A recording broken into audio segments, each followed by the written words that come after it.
بسم اللہ الرحمن الرحیم۔ تمام سامعین کو میری طرف سے السلام علیکم۔ آج ہم جس شخصیت کے بارے میں معلومات فراہم کرنے جا رہے ہیں ان کا نام نور الدین زنگی ہے۔ نور الدین زنگی زنگی سلطنت کے بانی سلطان عماد الدین زنگی کے بیٹے تھے، جنہوں نے تاریخ میں بڑا نام پیدا کیا۔ ان کا پورا نام المالک العادل نور الدین ابو القاسم محمود ابن عماد الدین زنگی تھا۔ نور الدین زنگی فروری 1118 عیسوی میں پیدا ہوئے اور 1146 عیسوی سے 1174 عیسوی تک 28 سال حکومت کی۔ ان کی وفات 15 مئی 1174 عیسوی کو دمشق میں ہوئی۔ ان کی تدفین مدرسہ نوریہ میں کی گئی۔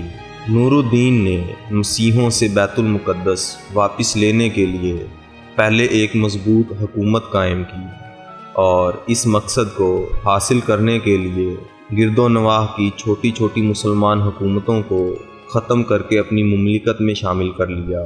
شروع میں نور الدین کا دارالحکومت حلب تھا۔ 549 ہجری میں انہوں نے دمشق پر قبضہ کر کے اسے اپنا دارالحکومت قرار دیا۔ انہوں نے صلیبی ریاست انطاکیہ پر حملے کر کے کئی قلعوں پر قبضہ کر لیا، اور بعد ازاں ریاست اڈیسہ پر مسلمانوں کا قبضہ ختم کرنے کی عیسائیوں کی کوشش کو بھی ناکام بنایا۔ دوسری صلیبی جنگ کے دوران دمشق پر قبضہ کرنے کی کوششوں کو بھی سیف الدین غازی اور معین الدین کی مدد سے ناکام بنا دیا، اور بیت المقدس سے مسیحیوں کو نکالنے کی راہ ہموار کر دی۔ دوسری صلیبی جنگ میں فتح کی بدولت ہی مسلمان تیسری صلیبی جنگ میں فتح یاب ہوئے اور بیت المقدس واپس لینے میں کامیاب ہوئے۔ اس زمانے میں مصر میں فاطمی حکومت قائم تھی، لیکن اب وہ بالکل کمزور ہو گئی تھی، اور مصر چونکہ فلسطین سے ملا ہوا تھا، اس لیے مسیح اس پر قبضہ کرنا چاہتے تھے۔ یہ دیکھ کر نور الدین نے ایک فوج بھیج کر 564 ہجری میں مصر پر بھی قبضہ کر لیا اور فاطمی حکومت کا خاتمہ کر دیا۔ سلطان نور الدین زنگی کو روضہ رسول صلی اللہ علیہ وآلہ وسلم کی حفاظت کی سعادت بھی حاصل ہے۔ واقعہ کچھ یوں ہے کہ ایک رات نماز تہجد کے بعد سلطان نور الدین زنگی نے خواب میں دیکھا کہ رسول کریم صلی اللہ علیہ وآلہ وسلم 2 سرخی مائل رنگت کے آدمیوں کی طرف اشارہ کر کے سلطان سے کہہ رہے ہیں کہ مجھے ان کے شر سے بچاؤ۔ سلطان گھبرا کر اٹھے، پھر وضو کیا، نوافل ادا کیے، اور پھر ان کی آنکھ لگ گئی۔ سلطان نے یہ خواب 3 بار دیکھا، اور تیسری بار ہڑبڑا کر اٹھے۔ اس کا ذکر انہوں نے اپنے مشیر، جس کا نام جمال الدین اصفہانی تھا، ان سے کیا۔ سلطان کے مشیر نے انہیں فوراً مدینہ روانہ ہونے کا مشورہ دیا۔ اگلے روز سلطان نے 20 مخصوص افراد اور بہت سے طائف کے ساتھ مدینے کے لیے کوچ کیا، اور 16ویں روز شام کے وقت وہاں پہنچ گئے۔ سلطان نے روضہ رسول پر حاضری دی اور مسجد نبوی میں بیٹھ گئے۔ اعلان کیا کہ اہل مدینہ مسجد نبوی میں پہنچ جائیں، جہاں سلطان ان میں تحائف تقسیم کریں گے۔ لوگ آتے گئے، اور سلطان ہر آنے والے کو باری باری تحفہ دیتے رہے۔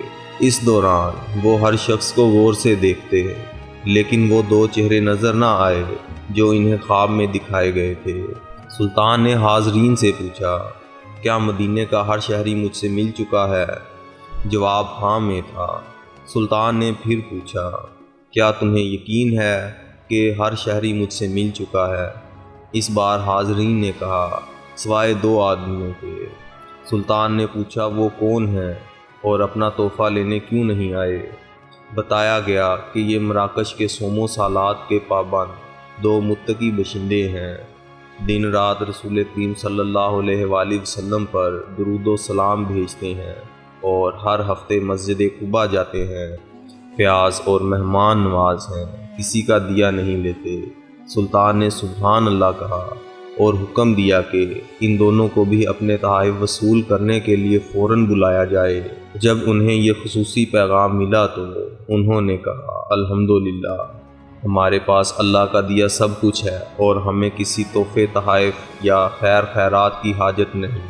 جب یہ جواب سلطان تک پہنچایا گیا تو انہوں نے حکم دیا کہ ان دونوں کو فوراً پیش کیا جائے۔ حکم کی فوری تکمیل ہوئی۔ ایک جھلک ان کی شناخت کے لیے کافی تھی، تاہم سلطان نے اپنا غصہ قابو میں رکھا اور پوچھا، تم کون ہو اور یہاں کیوں آئے ہو؟ انہوں نے کہا، ہم مراکش کے رہنے والے ہیں، حج کے لیے آئے تھے اور اب روضہ رسول کے سائے میں زندگی گزارنا چاہتے ہیں۔ سلطان نے سختی سے کہا، کیا تم نے جھوٹ بولنے کی قسم کھا رکھی ہے؟ اب وہ چپ رہے۔ سلطان نے حاضرین سے پوچھا، یہ کہاں رہ رہے ہیں؟ بتایا گیا کہ روضہ رسول کے بالکل نزدیک ایک مکان میں، جو مسجد نبوی کے جنوب مغرب میں دیوار کے ساتھ تھا۔ سلطان فوراً اٹھے اور انہیں ساتھ لے کر اس مکان میں داخل ہو گئے۔ سلطان مکان میں گھومتا پھرتا رہا۔ اچانک نئے اور قیمتی سامان سے بھرے ہوئے اس مکان میں اس کی نظر فرش پر پڑی ہوئی ایک چٹائی پر پڑی۔ نظر پڑنی کی کہ دونوں مراکشی باشندوں کے ہوش اڑ گئے۔ سلطان نے چٹائی اٹھائی، اس کے نیچے ایک تازہ کھدی ہوئی سرنگ تھی۔ سلطان نے گرج کر کہا، کیا اب بھی تم لوگ سچ نہ بولو گے؟ ان کے پاس سچ کے سوا کوئی چارہ نہ تھا۔ انہوں نے اعتراف کیا کہ وہ مسیح ہیں اور ان کے حکمران نے انہیں بہت سا مال و زر اور ساز و سامان دے کر حاجیوں کے روپ میں مراکش سے اس منصوبے پر حجاز بھیجا تھا کہ وہ کسی نہ کسی طرح رسول کریم صلی اللہ علیہ وآلہ وسلم کا جسد اقصد روضہ مبارک سے نکال کر لے آئیں۔ اس ناپاک منصوبے کی تکمیل کے لیے انہوں نے حج کا بہانہ کیا اور اس کے بعد روضہ رسول سے نزدیک ترین جو مکان کرائے پر مل سکتا تھا وہ لے کر اپنا مذموم کام شروع کر دیا۔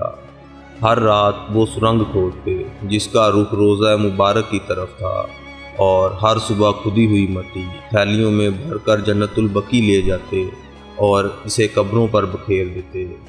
انہوں نے بتایا کہ ان کی ناپاک مہم بالکل آخری مراحل میں تھی کہ ایک رات موسلا دھار بارش کے ساتھ ایسی گرج چمک ہوئی جیسے زلزلہ آ گیا ہو۔ انہوں نے سوچا کہ اب باقی کا کام کل کریں گے۔ اب جب کہ ان کا کام پایہ تکمیل کو پہنچنے والا تھا تو سلطان نہ جانے کیسے مدینے پہنچ گئے۔ سلطان ان کی گفتگو سنتے جاتے اور روتے جاتے اور ساتھ ہی فرماتے جاتے، میرا نصیب کہ پوری دنیا میں سے اس خدمت کے لیے اس غلام کو چنا گیا۔ سلطان نور الدین زنگی نے حکم دیا کہ ان دونوں کو قتل کر دیا جائے اور روضہ مبارک کے گرد ایک خندق کھودی جائے اور اسے پگھلے ہوئے سیسے سے بھر دیا جائے تاکہ آئندہ کوئی بدبخت ایسی مذموم حرکت کے بارے میں سوچ بھی نہ سکے۔ مصر پر قبضہ کرنے کے بعد نور الدین نے بیت المقدس پر حملہ کرنے کی تیاریاں شروع کر دیں۔ بیت المقدس کی مسجد عمر میں رکھنے کے لیے انہوں نے اعلیٰ درجے کا ممبر تیار کروایا۔ ان کی خواہش تھی کہ فتح بیت المقدس کے بعد وہ اس ممبر کو اپنے ہاتھوں سے رکھیں گے، لیکن خدا کو یہ منظور نہ تھا۔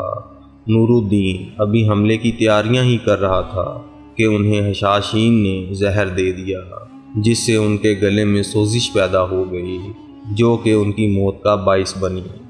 15 مئی 1174 عیسوی کو ان کا انتقال ہو گیا۔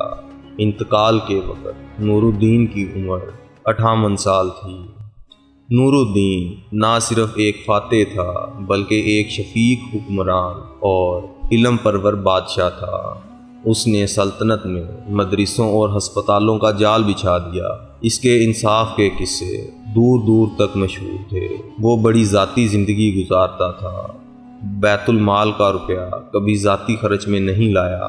مال غنیمت سے اس نے چند دکانیں خرید لی تھی جن کے کرائے سے وہ اپنا خرچ پورا کرتا تھا۔ اس نے بیت المال کا روپیہ مدرسوں، شفا خانوں اور مسافر خانوں کے قیام اور رفاع عامہ کے دیگر کاموں میں صرف کیا۔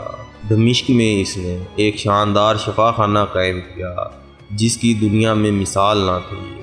اس میں مریضوں کو دوا بھی مفت دی جاتی تھی اور کھانے اور رہنے کا خرچ بھی حکومت کی طرف سے ادا کیا جاتا تھا۔ نور الدین نے تمام ناجائز ٹیکس موقوف کر دیے تھے۔ وہ مظلوموں کی شکایات خود سنتا اور اس کی تفتیش کرتا تھا۔ نور الدین کی ان خوبیوں اور کارناموں کی وجہ سے اس زمانے کے ایک مورخ ابن کثیر نے لکھا ہے کہ میں نے اسلامی عہد کے حکمرانوں سے لے کر اس وقت تک کے تمام بادشاہوں کی تاریخ کا مطالعہ کیا، لیکن خلفائے راشدین اور عمر بن عبدالعزیز کے سوا نور الدین سے زیادہ بہتر فرما روا میری نظر سے نہیں گزرا۔